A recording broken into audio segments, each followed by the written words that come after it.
सास का घूंघट। ये है देविका।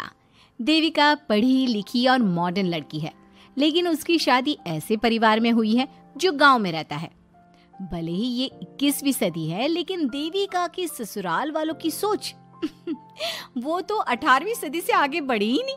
आइए जानते हैं क्या होगा जब शहर की पढ़ी लिखी और मॉडर्न लड़की फंस जाएगी संकीर्ण मानसिकता वाले माहौल में। सागर, ये तुम्हारे गांव में सबने इतने लंबे लंबे घूंघट क्यों कर रखे हैं? और ये सब मुझे इतना घूर घूर कर क्यों देख रहे हैं? अरे यार, तुम भी घूंघट कर लो ना, इसीलिए तो देख रहे हैं सब तुम्हें। कम ऑन सागर, मैं घूंघट नहीं कर सकती। तुम्हें पता है ना मैं कौन हूँ।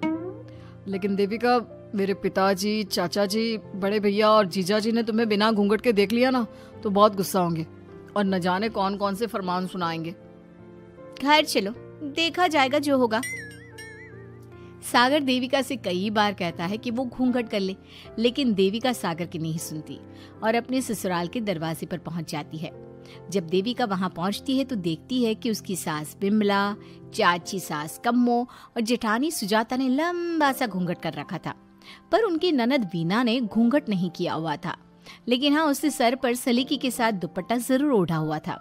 सागर अपनी पत्नी को सबसे मिलवा रहा होता है, तभी सागर के पिता जोगिंदर बोलते हैं, सागर, तूने बहू को इस घर के तौर तरीके नहीं समझा।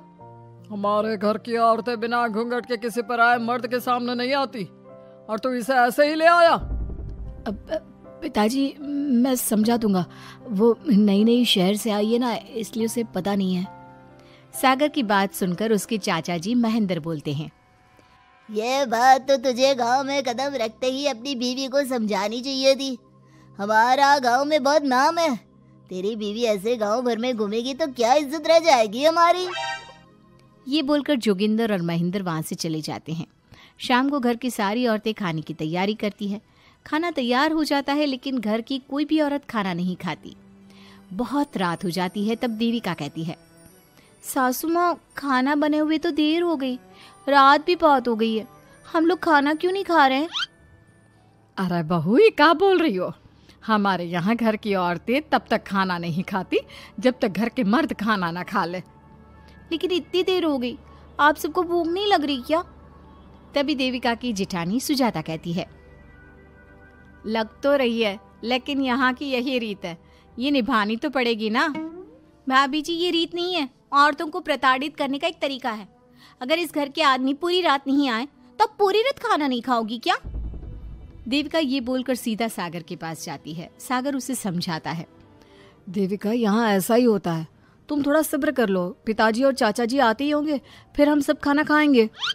सागर देविका को समझा ही रहा था, तभी देविका की ननद वीना आकर कहती है, सागर, खाना खाने आ जाओ, पिताजी और चाचा जी आ गए हैं।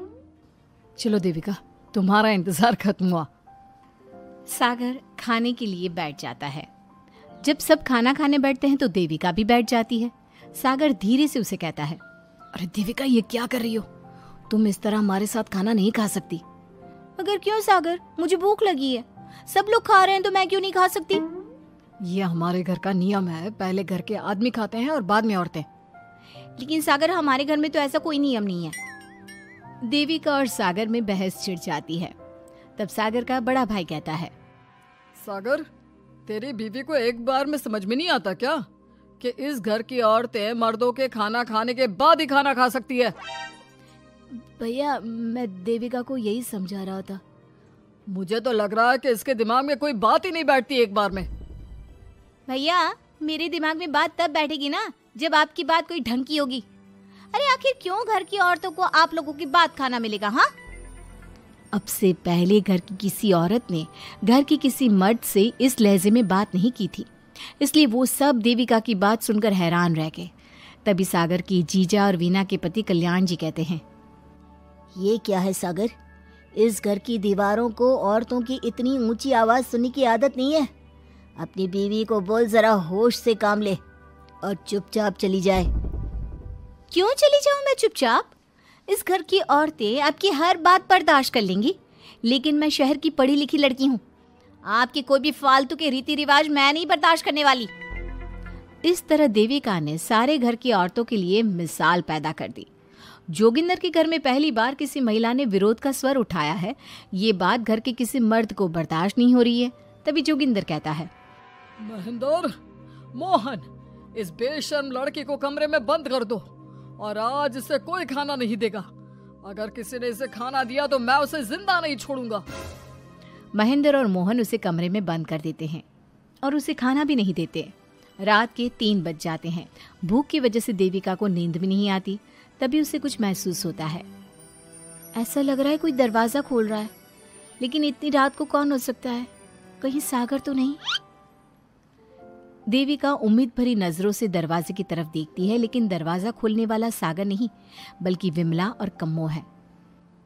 माँ जी, चाची जी, आप दोनों? बहू, ये ले, हम तेरे लिए खाना लाए हैं, खा ले। और ये बात ना तो किसी को बताना मत कि हमने तुझे खाना दिया है, नहीं तो हमारे मर्द मार मार कर हमारा बुरा हाल कर देंगे। माँ जी, आप यहाँ इतना घुट घुट कर क्यों रहती हो?